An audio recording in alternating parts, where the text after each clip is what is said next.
नमस्कार। आज हम कक्षा 8 हमारा राजस्थान से जो मोस्ट पर्सन है उनकी चर्चा करेंगे। तो देखो, एक तो पर्सन ये बन सकता है विनोबा भावे।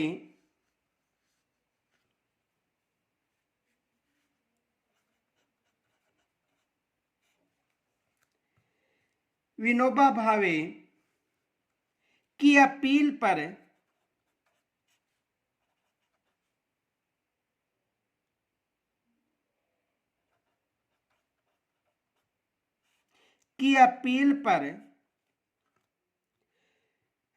यानी विनोबा भावे की अपील पर राजस्थान के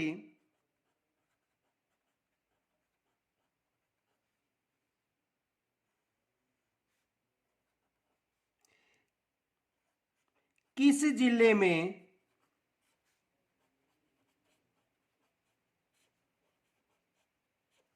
राजस्थान के किस जिले में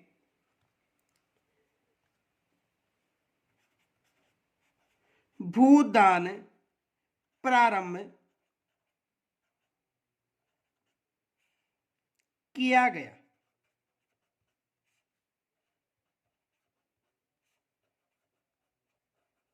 देखो, विनोबा भावे की अपील पर राजस्थान के किस जिले में जो भूदान आंदोलन था या भूदान प्रारंभ किया गया, तो कौन सा जिला किया गया था, कौन से जिले में किया गया था? नागौर जिले में। सबसे पहले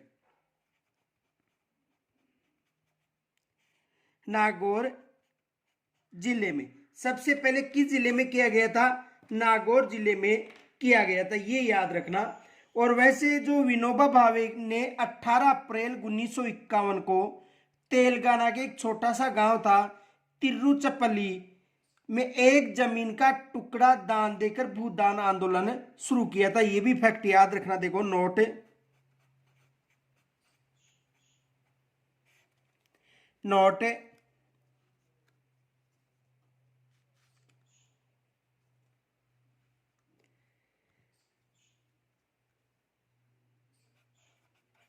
विनोबा भावे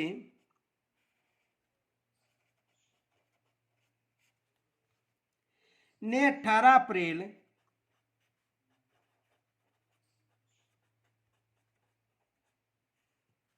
1951 को तेलंगाना के एक छोटे से गांव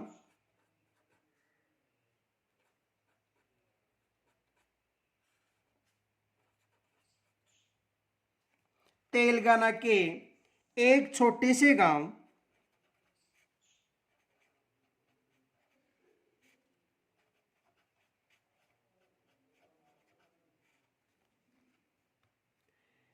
तिरुचपली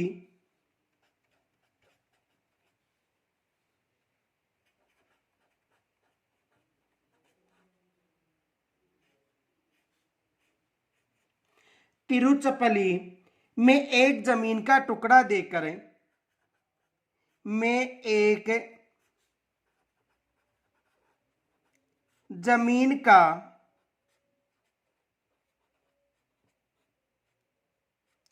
टुकड़ा देकर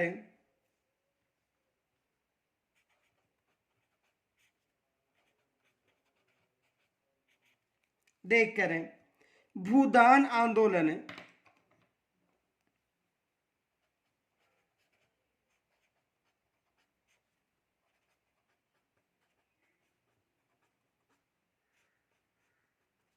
भूदान आंदोलन की शुरुआत की।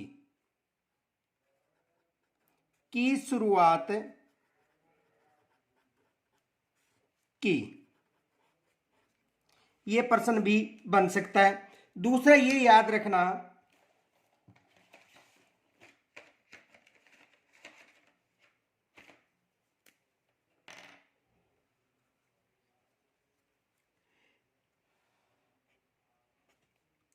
राज्य सरकार ने ग्राम दान अधिनियम 1971 भी पारित किया था। राज्य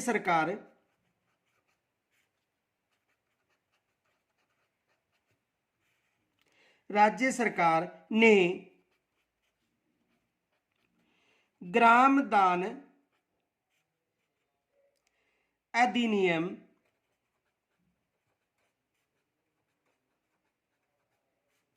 1971 भी पारित किया।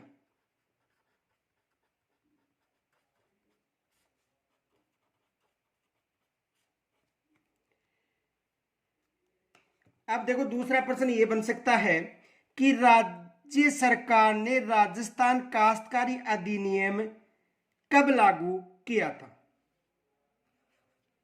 राज्य सरकार ने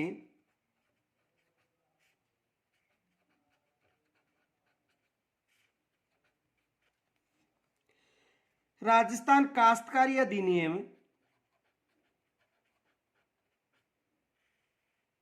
राजस्थान काश्तकारी अधिनियम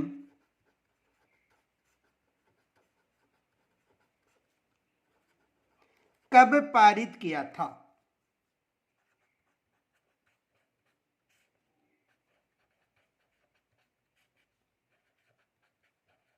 कब पारित किया था? राज्य सरकार ने राजस्थान काश्तकारी अधिनियम कब पारित किया था? यह भी एग्जाम में प्रश्न बन सकता है। तो कब पारित किया था? 1955 में। कब पारित किया था? 1955 में। दूसरा प्रश्न बन सकता है राजस्थान भू राजस्व अधिनियम कब लागू किया गया था? राजस्थान भू राजस्व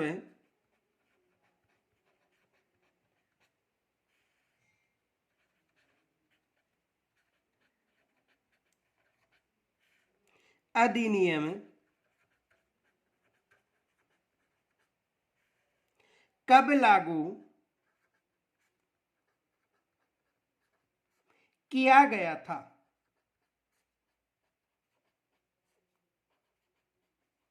यह भी एग्जाम में प्रश्न बन सकता है।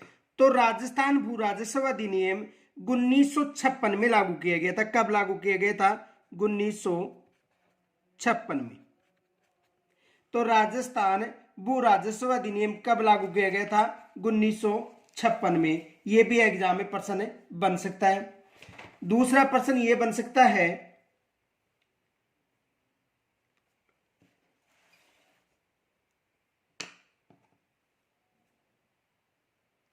राज्य महिला आयोग या राज्य सरकार ने 15 मई 1999 को राज्य महिला आयोग का गठन किया गया था। इसमें कितने सदस्य होते हैं? यह भी एग्जाम में प्रश्न बन सकता है। या इसका कार्यकाल कितना होता है? तो देखो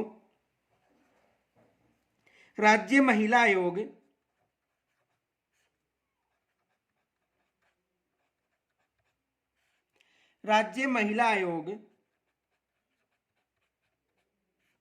का कार्यकाल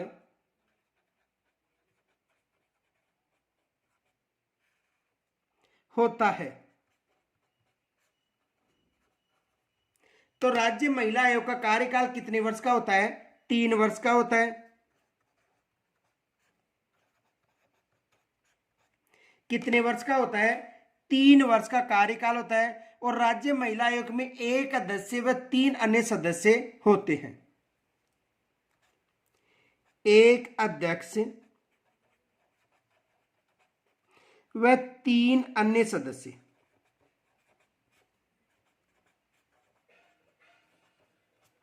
एक अध्यक्ष होता है और 3 अन्य सदस्य होते हैं। तो यहां से भी एग्जाम में प्रश्न बन सकता है कि राज्य महिला आयोग का कार्यकाल कितना होता है? तो राज्य महिला आयोग का कार्यकाल कितना होता है? 3 वर्ष का होता है। और इनमें सदस्य भी पूछे जा सकते हैं। आगे देखो दूसरा प्रश्न यह बन सकता है महिला घरेलू हिंसा अधिनियम कब लागू हुआ था?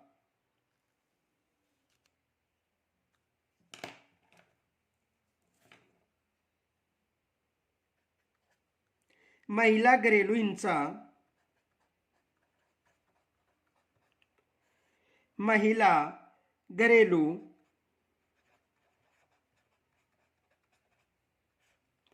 महिला घरेलू हिंसा यानी निरोधक।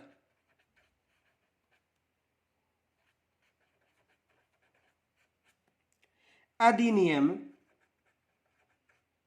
क्या पारित हुआ था 2005 में। ये भी याद रखना कब हुआ था, 2005 में। यहां से भी एग्जाम में प्रश्न बन सकता है। दूसरा प्रश्न ये बन सकता है कि दहेज निषेध अधिनियम या बाल विवाह निषेध अधिनियम या हिंदू उत्तराधिकारी दत्तक ग्रहण संरक्षण अधिनियम कब लागू किए गए थे।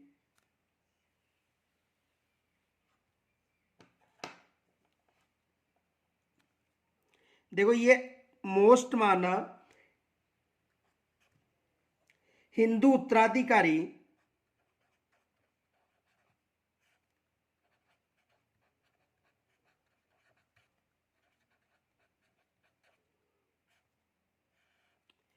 हिंदू उत्तराधिकारी दत्तक ग्रहण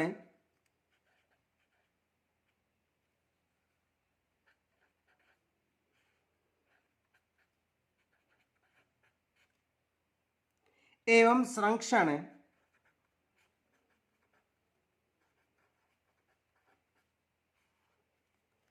अधिनियम 1956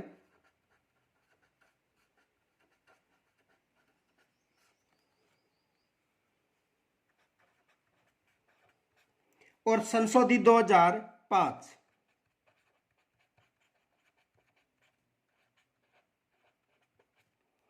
दूसरा फैक्ट ये याद रखना,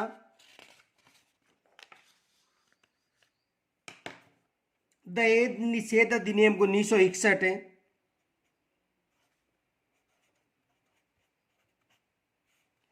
दहेज निषेध अधिनियम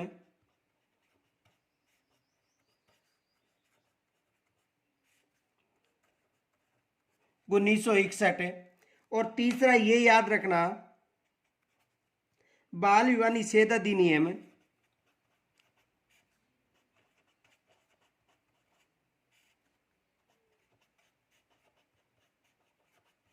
अधिनियम 1925। और ये अधिनियम था वो 1986 व 2006 में संशोधित हो चुका है।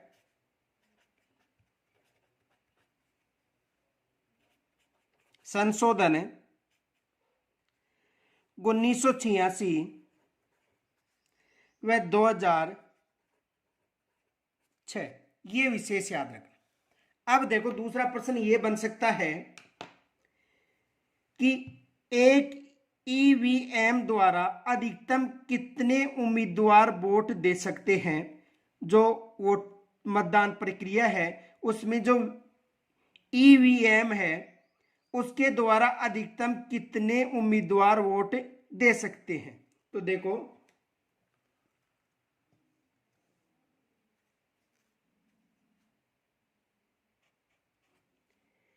एक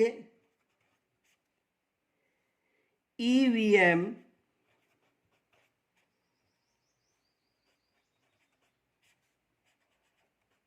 द्वारा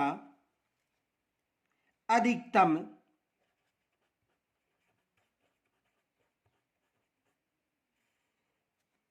16 उम्मीदवारों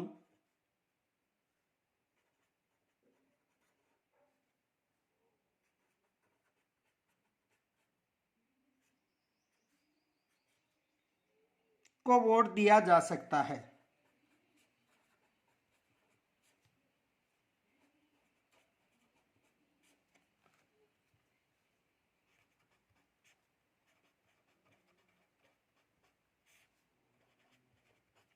यह भी प्रश्न बन सकता है कि एक जो ईवीएम मशीन है उसमें अधिकतम कितने वोट दिए जा सकते हैं या कितने उम्मीदवारों की सूची हो सकती है। तो एक जो ईवीएम मशीन है उसमें अधिकतम 16 उम्मीदवारों की सूची होती है।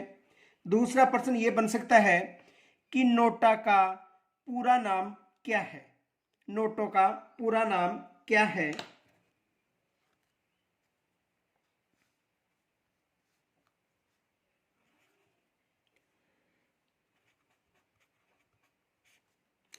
नोटा का पूरा नाम है।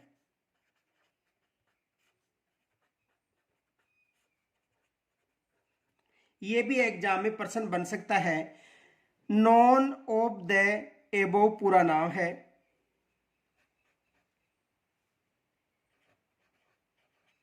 नॉन ऑफ द अबोव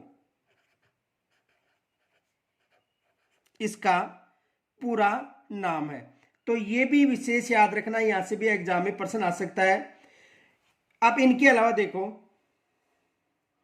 जो 16 उम्मीदवार होते हैं या एक ईवीएम में जो अधिकतम 16 उम्मीदवार होते हैं, उनमें अंतिम जो बटन है वो नोटों का ही रहता है। ये भी विशेष याद रखना। देखो,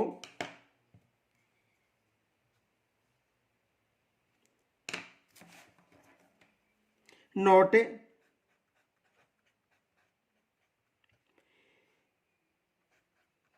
एक ईवीएम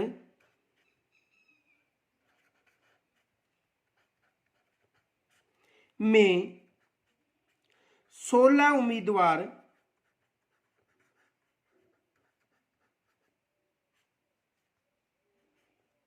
या 16 उम्मीदवारों में अंतिम नोटा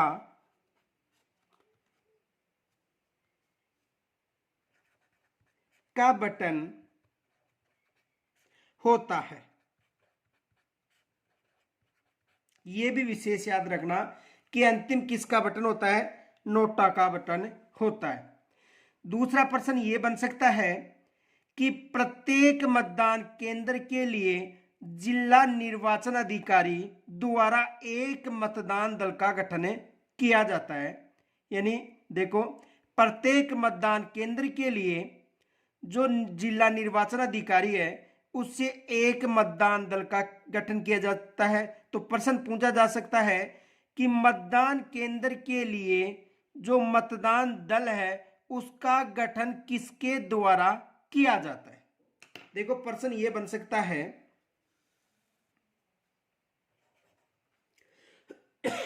मतदान केंद्र के लिए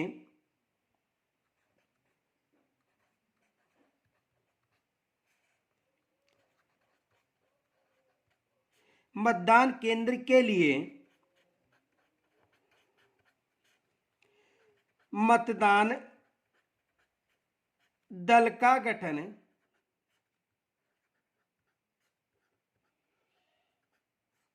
किसके द्वारा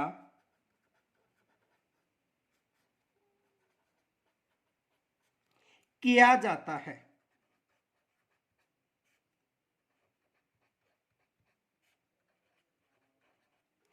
तो मतदान केंद्र के लिए मतदान दल का जो गठन है जिला निर्वाचन अधिकारी यानी कलेक्टर के द्वारा किया जाता है।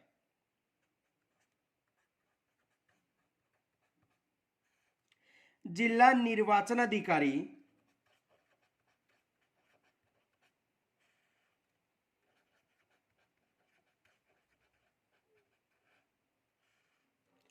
और जिला निर्वाचन अधिकारी कौन होता है, कलेक्टर के द्वारा किया जाता है। दूसरा प्रश्न यह बन सकता है कि इस मतदान दल में कौन कौन शामिल होते हैं। तो देखो, मतदान दल में एक पीठासीन अधिकारी व अन्य मतदान अधिकारी होते हैं, ये भी याद रखना। एक पीठासीन अधिकारी व अन्य मतदान अधिकारी होते हैं।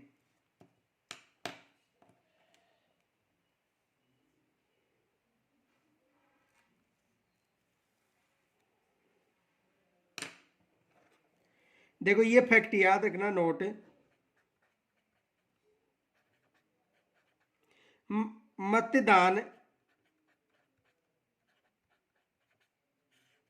दल में एक पीठासीन अधिकारी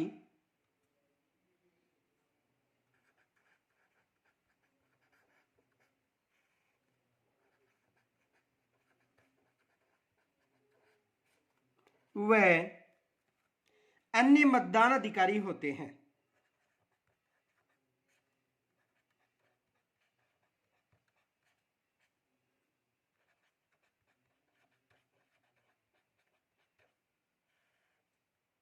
अन्य मतदान अधिकारी होते हैं। कौन कौन होता है? एक पीठासीन अधिकारी व अन्य मतदान अधिकारी होते हैं। अब देखो यहां से जो बता रहा हूं वो विशेष याद रखना, एग्जाम में यहां से प्रश्न बनने की संभावना है। ये हमारे टॉपिक भी है सिलेबस में। देखो यानी मतदान केंद्र में प्रवेश करते ही मतदान के नाम का मतदान सूची में पहले तो मिलान किया जाता है। मतदान केंद्र में प्रवेश करते ही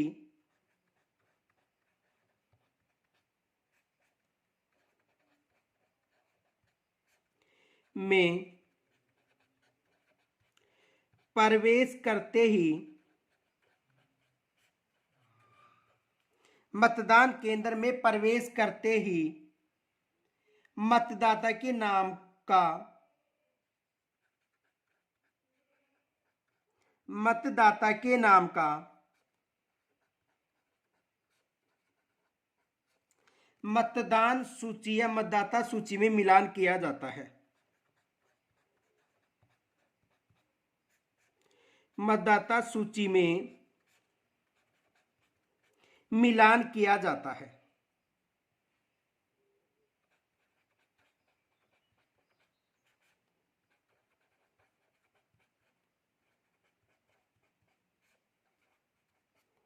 तो देखो मतदान केंद्र में प्रवेश करते ही मतदाता के नाम का मतदान सूची में मिलान किया जाता है, ये याद रखना।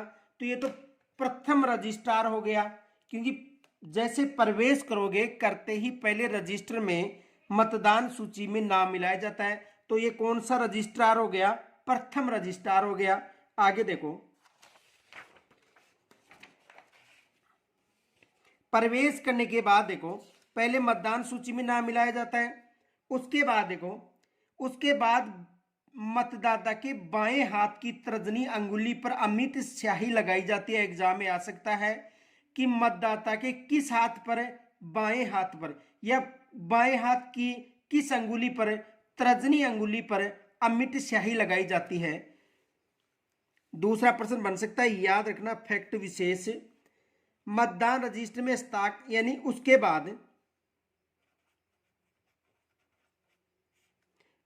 बाद मतदाता के बाएं हाथ पर मतदाता के बाएं हाथ पर अब यहां से प्रश्न बन सकता है कि अमिट स्याही किस हाथ पर लगाई जाती है? तो अमिट स्याही बाएं हाथ पर लगाई जाती है। हाथ यानी उसके बाद मतदाता के बाएं हाथ की तर्जनी पर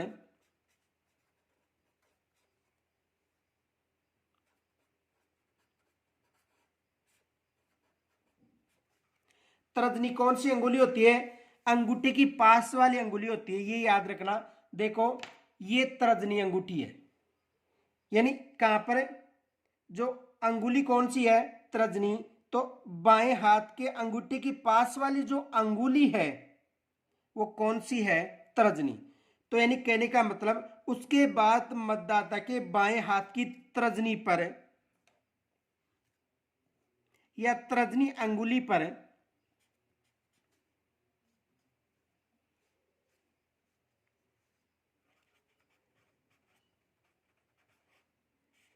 तर्जनी अंगुली पर अमिट स्याही लगाई जाती है।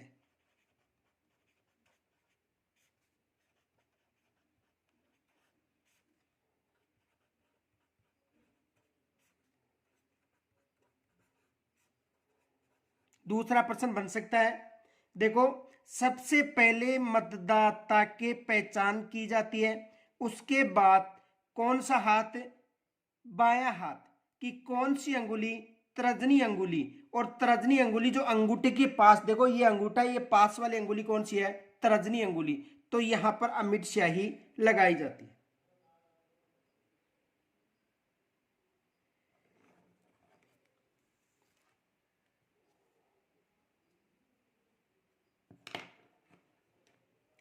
दूसरा प्रश्न ये बन सकता है,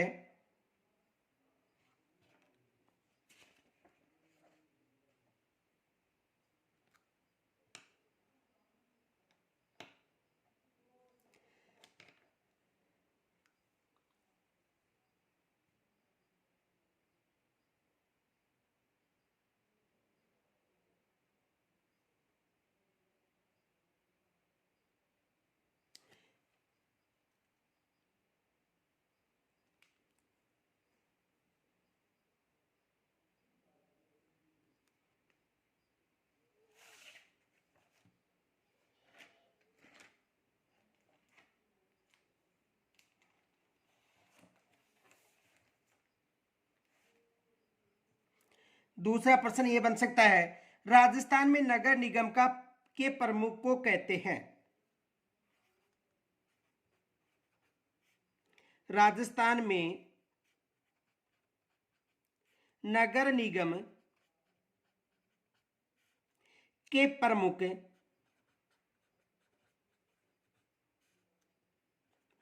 को कहते हैं।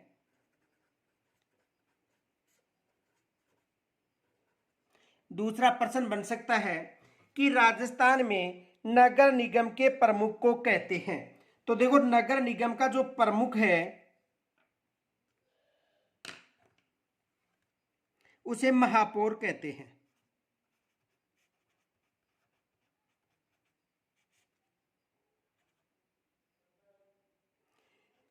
राजस्थान में नगर निगम के प्रमुख को क्या कहते हैं? महापौर कहते हैं। ये भी याद रखना कि राजस्थान में नगर निगम का जो प्रमुख होता है उसे महापौर कहा जाता है। दूसरा प्रश्न ये बन सकता है कि ग्राम सभा में वर्ष में कितनी बैठक होना आवश्यक है?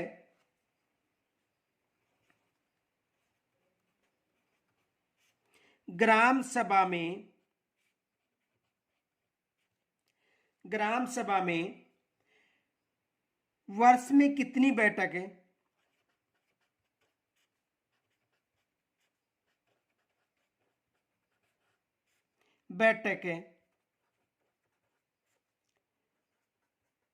होना आवश्यक है?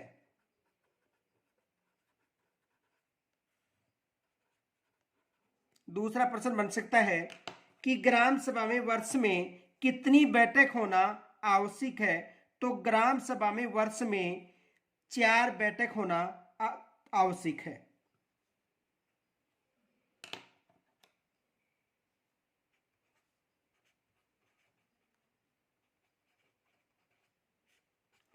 कितनी बैठक होना आवश्यक है? 4 बैठक होना आवश्यक है। दूसरा प्रश्न बन सकता है, पंचायती राज संस्थाओं में चुनाव कराने का दायित्व किसका है? पंचायती राज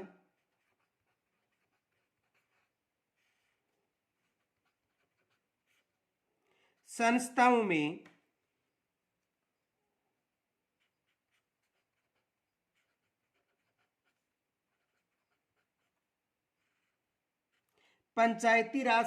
में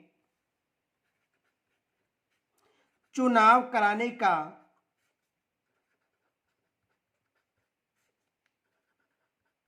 दायित्व है।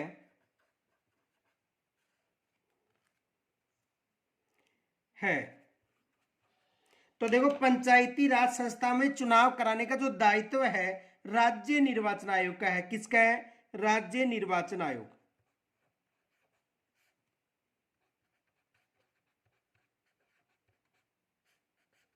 राज्य निर्वाचन आयोग किसका होता है? राज्य निर्वाचन आयोग का होता है। दूसरा प्रश्न ये बन सकता है, 1 लाख तक की आबादी वाले शहरों के लिए नगर निकाय कौन सा होगा?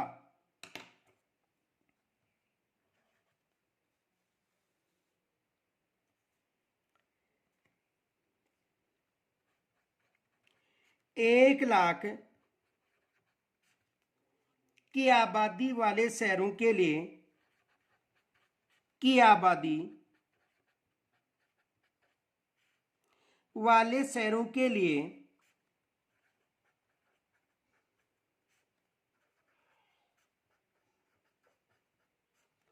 1 लाख की आबादी वाले शहरों के लिए नगर निकाय कौन सा होगा?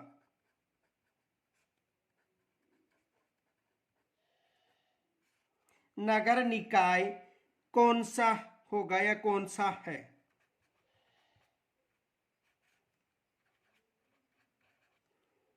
तो देखो 1 लाख तक के लिए जो शहरों के लिए जो आबादी वाले नगर निकाय है वो है नगर पालिका।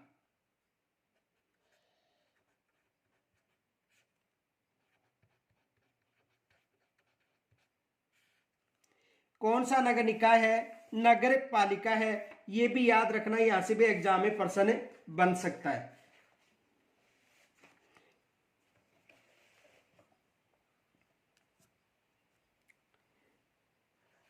दूसरा प्रश्न बन सकता है कि पंचायती राज व्यवस्था का उल्लेख किस अनुसूची में है?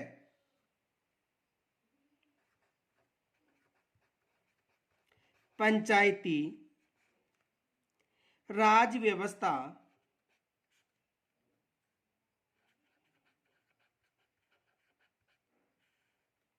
का उल्लेख किस अनुसूची में है? किस अनुसूची में है?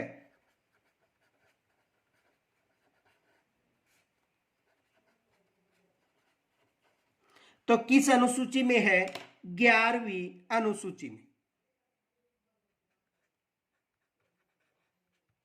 11वीं अनुसूची में। किस अनुसूची में है? 11वीं अनुसूची में है। देखो कौन सा संविधान संशोधन था? 73वां संविधान संशोधन। यदि संविधान संशोधन की बात करें तो 73वां संविधान संशोधन था।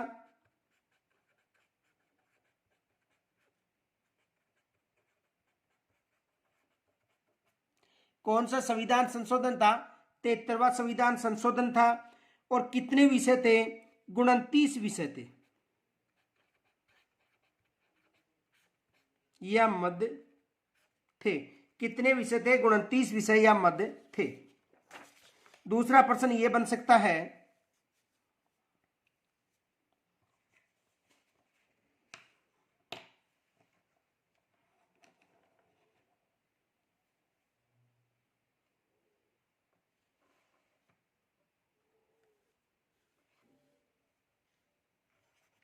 लोकतंत्र की प्रथम इकाई है। लोकतंत्र की प्रथम लोकतंत्र की प्रथम इकाई है।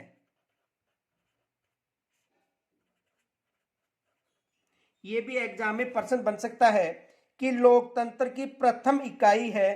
तो लोकतंत्र की प्रथम इकाई क्या है? ग्राम पंचायत।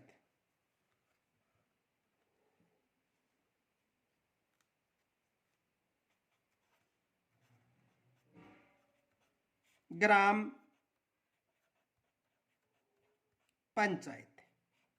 लोकतंत्र की प्रथम इकाई क्या है? ग्राम पंचायत है। और जो ग्राम पंचायत है इनका चुनाव याद रखना राज्य चुनाव आयोग के द्वारा संपन्न किया जाता है। ये विशेष याद रखना, इनका चुनाव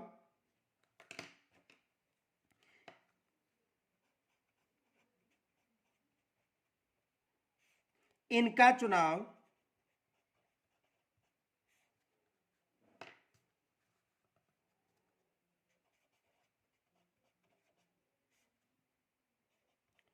राज्य निर्वाचन आयोग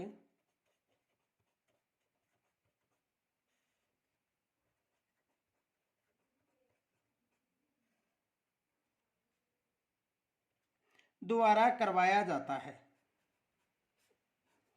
किसके द्वारा करवाया जाता है? राज्य निर्वाचन आयोग के द्वारा इसका चुनाव करवाया जाता है। ये याद रखना।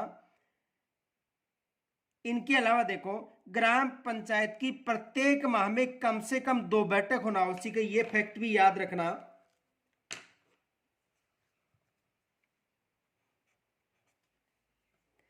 ग्राम पंचायत की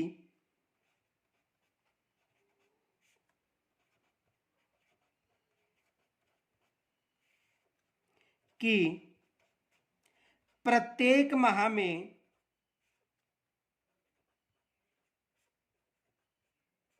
2 बैठकें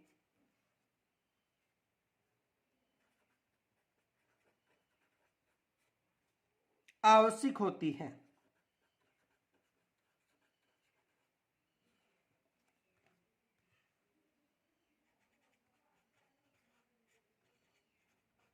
कितनी बैठक आवश्यक होती है? 2 बैठक आवश्यक होती है, ये भी याद रखना, यहां से भी एग्जाम में प्रश्न बन सकता है कि कितनी बैठक आवश्यक होती है। 2 बैठक आवश्यक होती है। दूसरा प्रश्न ये बन सकता है,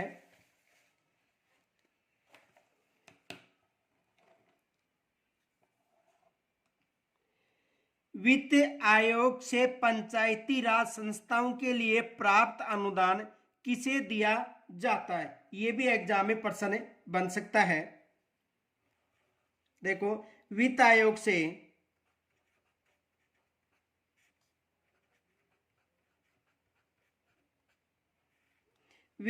से पंचायती राज संस्थाओं के लिए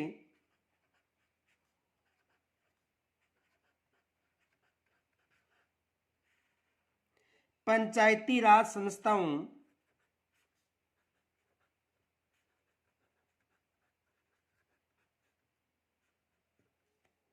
के लिए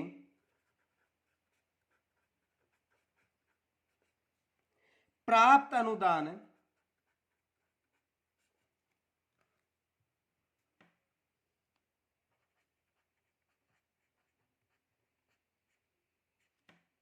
किसे दिया जाता है?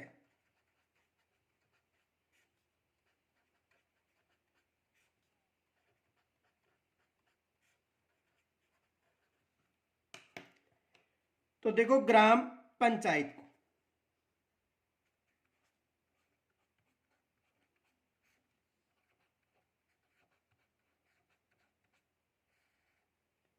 किसे?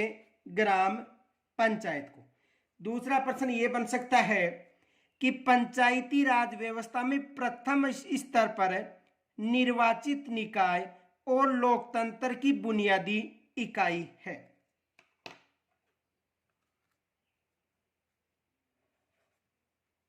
पंचायती राज व्यवस्था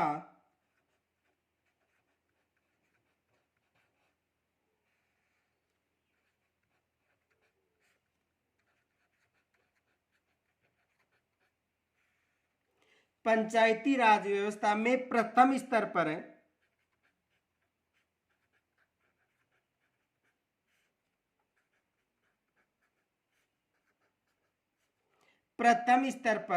निर्वाचित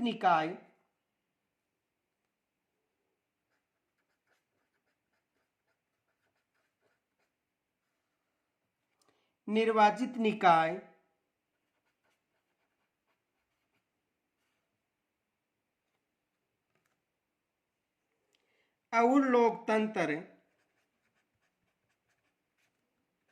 और लोकतंत्र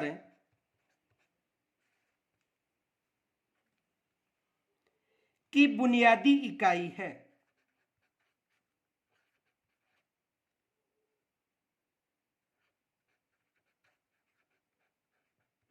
बुनियादी इकाई है।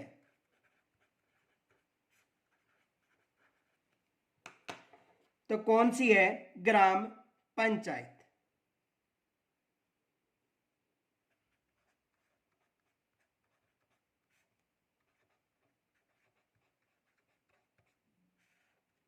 कौन सी इकाई है? ग्राम पंचायत। दूसरा प्रश्न यह बन सकता है, ग्राम पंचायत का प्रमुख कहलाता है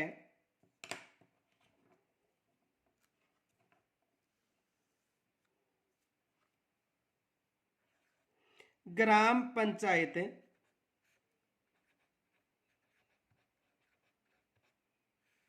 का प्रमुख कहलाता है।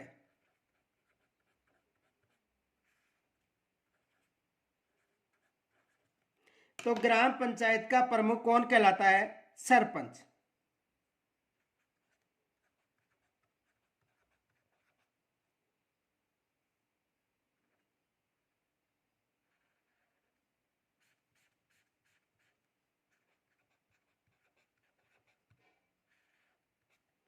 ग्राम पंचायत का प्रमुख कौन होता है? सरपंच होता है। और ये याद रखना, इसका जो कार्यकाल है कितने वर्ष का होता है? 5 वर्ष का कार्यकाल। 5 वर्ष। कार्यकाल कितने वर्ष का होता है? 5 वर्ष का होता है। दूसरा प्रश्न ये बन सकता है,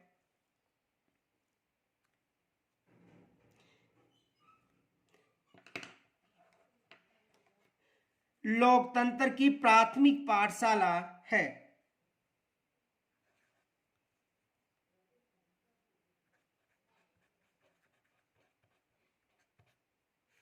लोकतंत्र की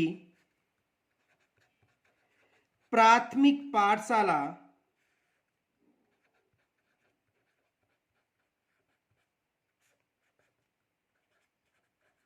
है।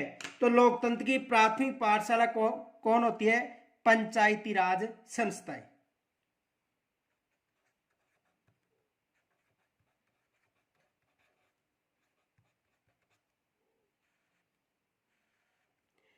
पंचायती राज संस्थाएं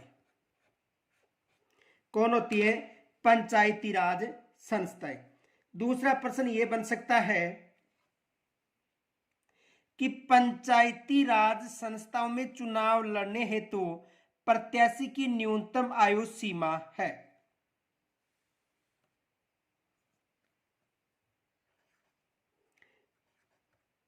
पंचायती राज संस्थाओं में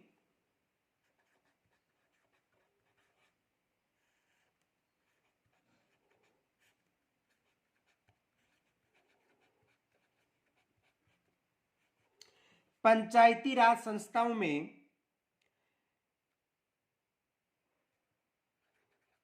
पंचायती राज संस्थाओं के चुनाव लड़ने हेतु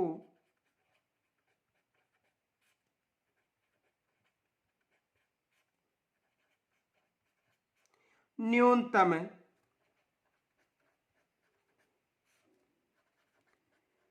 आयु सीमा है।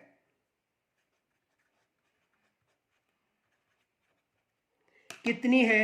21 वर्ष।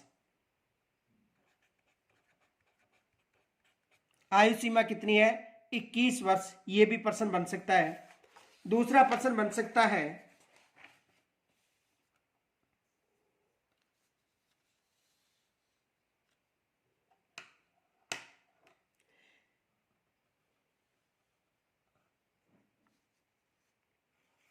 राजस्थान में पंचायती राज व्यवस्था लागू हुई। राजस्थान में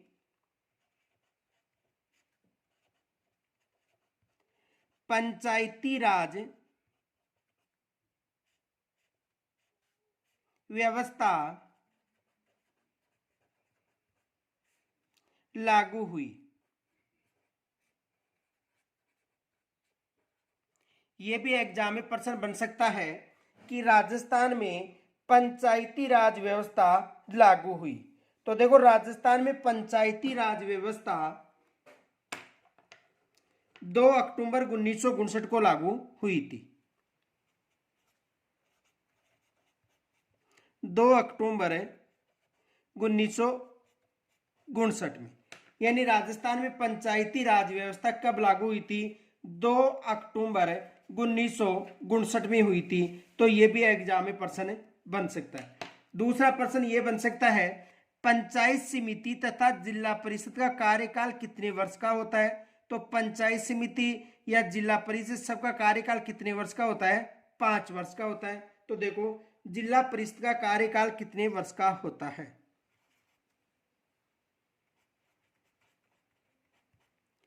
जिला परिषद का कार्यकाल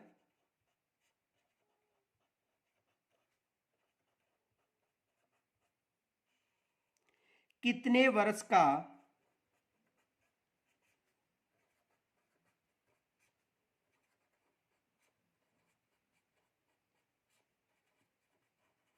होता है?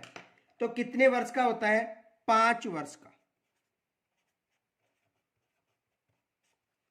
देखो, चाहे जिला परिषद हो या पंचायती राज हो, कार्यकाल कितने वर्ष का रहेगा? 5 वर्ष का रहेगा। ये विशेष याद रखना, क्योंकि यहां से एग्जाम में प्रश्न बन सकता है। चाहे पंचायती राज हो चाहे जिला परिषद, कार्यकाल कितने वर्ष का होगा? 5 वर्ष का। दूसरा प्रश्न ये बन सकता है कि पंचायत स्तर पर ग्राम न्यायालय एक्ट की स्थापना कब की गई थी?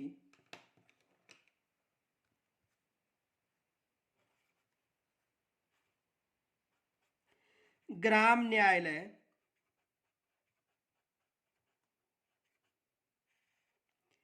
एक्ट की स्थापना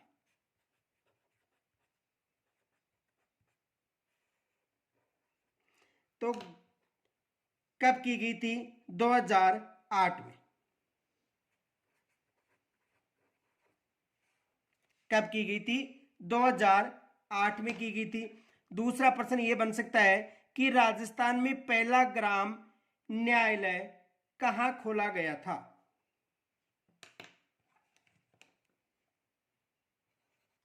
राजस्थान में पहला ग्राम न्यायालय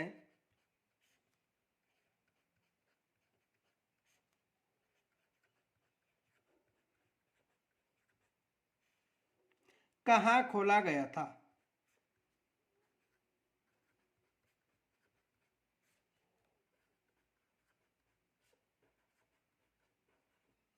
तो राजस्थान में प्रथम ग्राम न्यायालय जयपुर जिले के बस्सी में खोला गया था।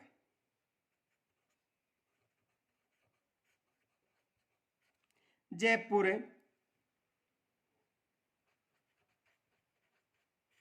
जिले के बस्सी में।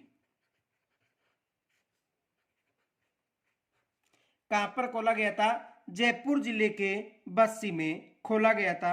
यह भी याद रखना, यहां से एग्जाम में प्रश्न बन सकता है। ग्राम न्यायालय एक्ट की स्थापना 2008 में, और राजस्थान में पहला ग्राम न्यायालय कहां पर खोला गया था? जयपुर के बस्सी में खोला गया था। जयपुर जिले के बस्सी में खोला गया था। दूसरा प्रश्न यह भी बन सकता है कि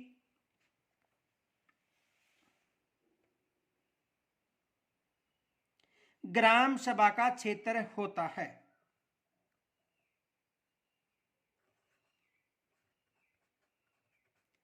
ग्राम सभा का क्षेत्र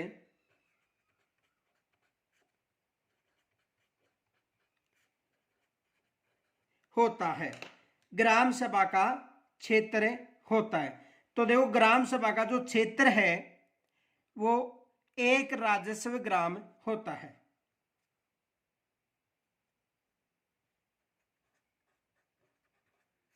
एक राजस्व ग्राम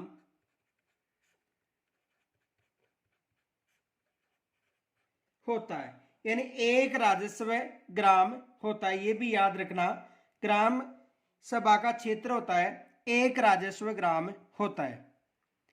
दूसरा देखो, एक ग्राम सभा में 3 महीने में एक ग्राम सभा की बैठक बुलाई जाना आवश्यक है। कितने महीने में?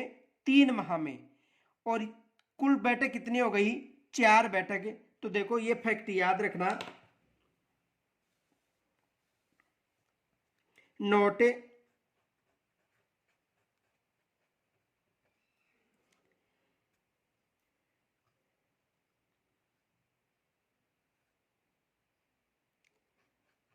एक ग्राम सभा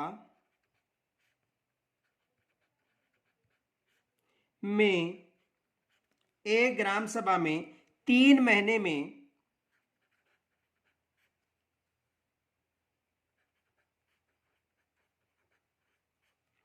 3 महीने में ग्राम सभा की एक बैठक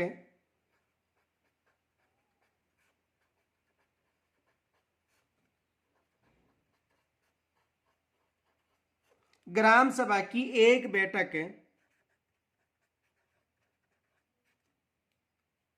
बुलाई जानी आवश्यक है।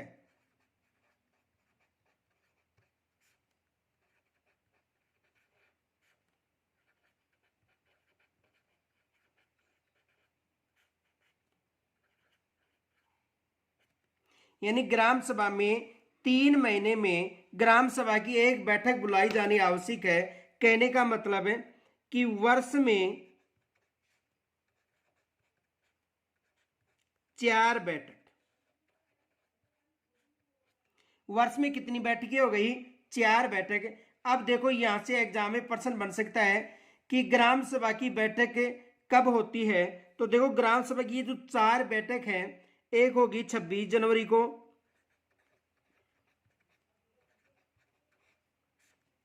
दूसरी होगी 1 मई को, तीसरी होगी 15 अगस्त को, और चौथी होगी 2 अक्टूबर को।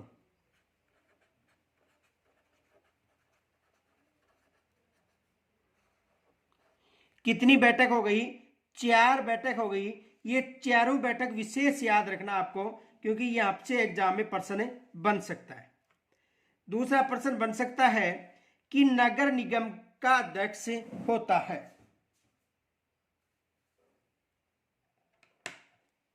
नगर निगम का अध्यक्ष होता है। नगर निगम का अध्यक्ष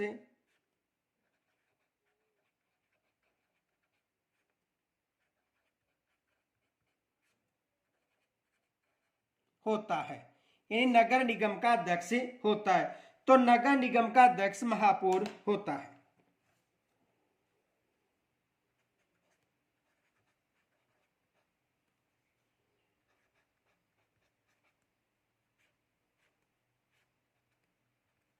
नगर निगम का अध्यक्ष कौन होता है? महापौर। देखो ये फैक्ट याद रखना।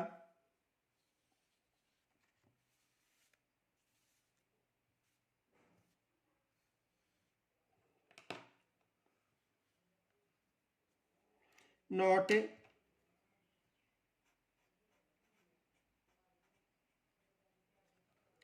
नगर निगम का अध्यक्ष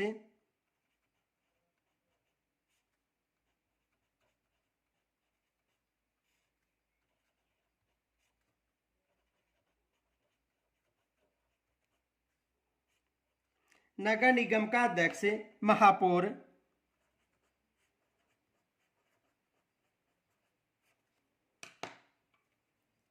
नगर परिषद का अध्यक्ष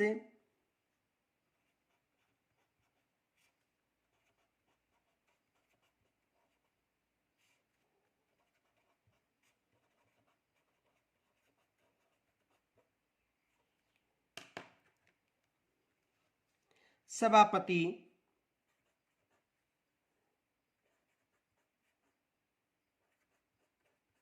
सभापति और नगर पालिका बोर्ड का अध्यक्ष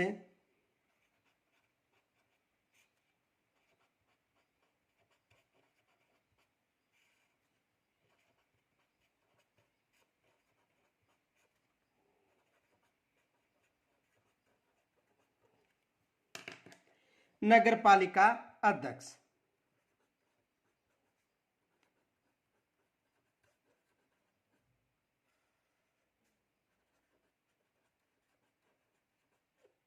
नगर पालिका अध्यक्ष। तो याद रखना नगर निगम का अध्यक्ष महापौर, नगर परिषद का अध्यक्ष सभापति, नगर पालिका बोर्ड का अध्यक्ष नगर पालिका अध्यक्ष। दूसरा प्रश्न ये बन सकता है, वे शहर जहां पर देखो, वे शहर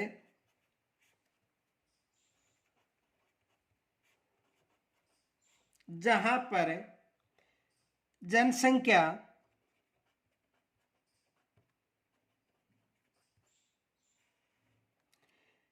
15,000 से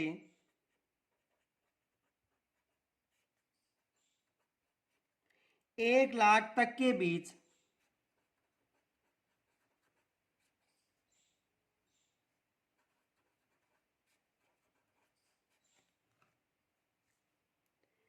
के बीच होती है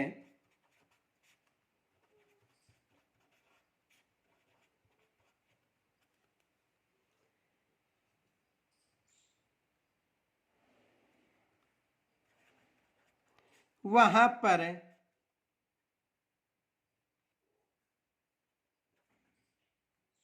बनाए जाते हैं।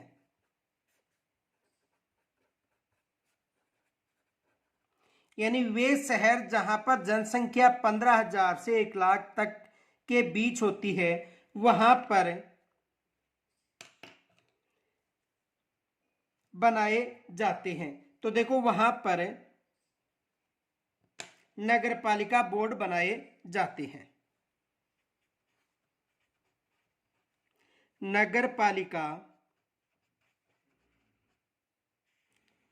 बोर्ड,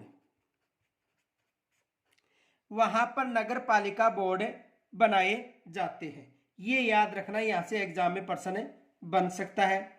दूसरा प्रश्न ये बन सकता है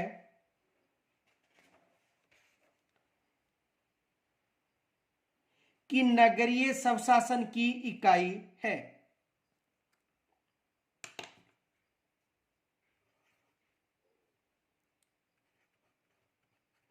नगरीय स्वशासन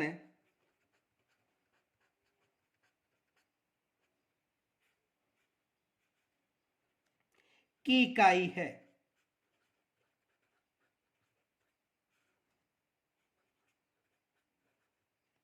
तो नगरीय स्वशासन की इकाई देखो नगर पालिका, नगर परिषद व नगर निगम होती है।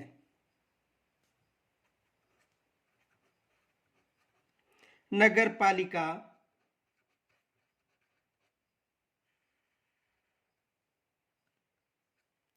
नगर परिषद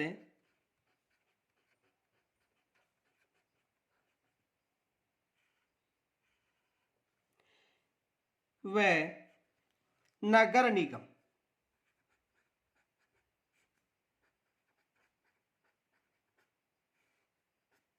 कौन कौन सी होती हैं? नगर पालिका, नगर परिषद व नगर निगम। दूसरा प्रश्न यह बन सकता है कि नगर निगम बोर्ड का निर्वाचित प्रतिनिधि कहलाता है।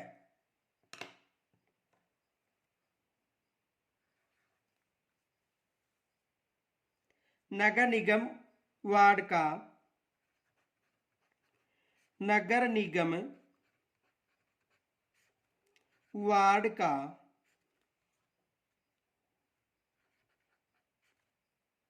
निर्वाचित प्रतिनिधि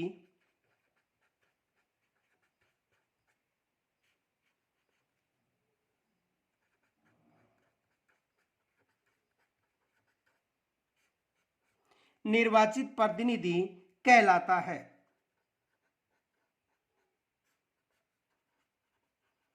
तो देखो नगर निगम वार्ड का जो निर्वाचित प्रतिनिधि है वो पार्षद कहलाता है।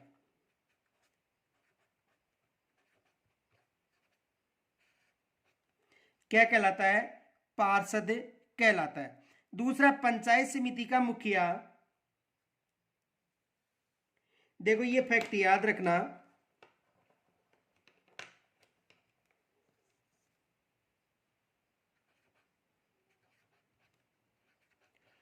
पंचायत समिति का मुखिया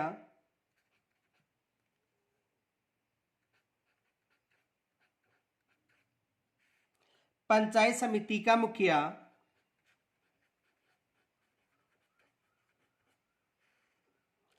तो पंचायत समिति का जो मुखिया है वो प्रधान कहलाता है। पंचायत समिति का मुखिया क्या कहलाता है? प्रधान कहलाता है। और यदि ग्राम पंचायत का मुखिया पूछे तो सरपंच। ग्राम पंचायत का मुखिया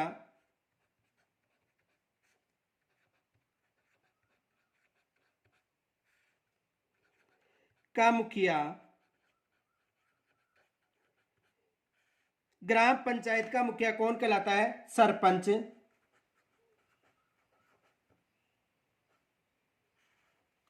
ग्राम पंचायत का मुखिया सरपंच कहलाता है। और यदि जिला परिषद का मुखिया पूछे तो जिला परिषद का जो मुखिया है जिला प्रमुख, जिला परिषद का मुखिया,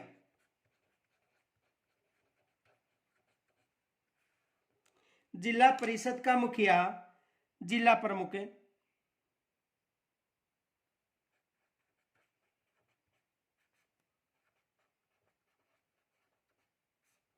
जिला परिषद का मुखिया जिला प्रमुख कहलाता है।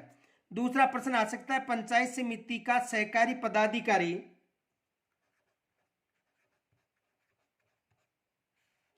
पंचायत समिति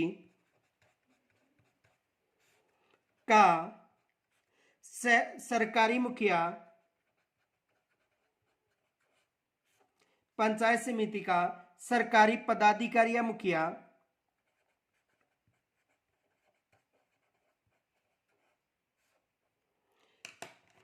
ग्राम विकास अधिकारी कहलाता है। ग्राम विकास अधिकारी,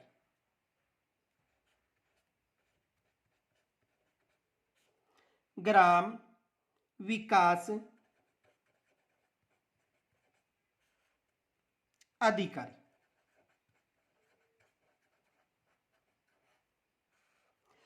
तो यहां तक यदि कोई समस्या हो तो कमेंट्स के द्वारा जरूर बताना और इस वीडियो को अधिक से अधिक लाइक तथा शेयर जरूर करना। धन्यवाद।